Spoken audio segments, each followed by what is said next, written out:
అరే మీరేంట్రా ఇక్కడ ఉన్నారు? ఏం లేదురా, ఊరికనే కూర్చొని అన్నాం. సర్లేరా, వెళ్ళి టీ అన్న తాగేద్దాం పద. సరే పదరా.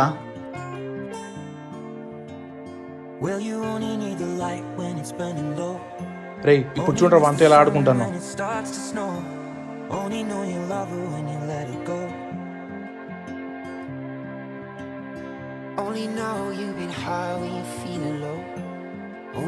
రే మేమంతా ఇక్కడ కూర్చున్నాం, కనపడలేదా? వెళ్ళి టీ తీసుకొనిరా.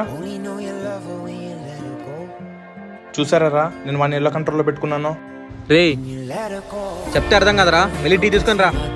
రే నువ్వు వాళ్ళకి ఎందుకు తయారవుతున్నావురా? రే నువ్వు నాకు ఒక్కడే ఎందుకు చెప్తున్నావురా, వాళ్ళకు కూడా చెప్పు. నువ్వు ఏ తప్పు పని చేసినా ఒక ఫ్రెండ్గా అవ్వడం అది నా హక్కురా. సారీ తమ్ముడు. స్నేహం అంటే భుజం మీద చేయి వేసి నడపడమే కాదు, నువ్వు తప్పు చేసినప్పుడు నిన్ను ఆపడమే నిజమైన స్నేహం.